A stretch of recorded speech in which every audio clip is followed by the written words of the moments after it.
আয়াত ৯। كتاب مرقوم অনুবাদ চিহ্নিত আমল আমা।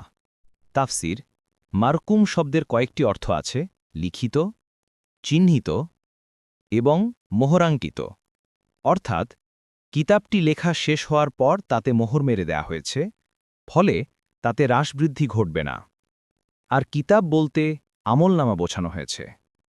ইবনে কাসির বলেন, এটা সিজ্জিনের তাফসির নয়, বরং পূর্ববর্তী কিতাব আল ফুজ্জারির বর্ণনা।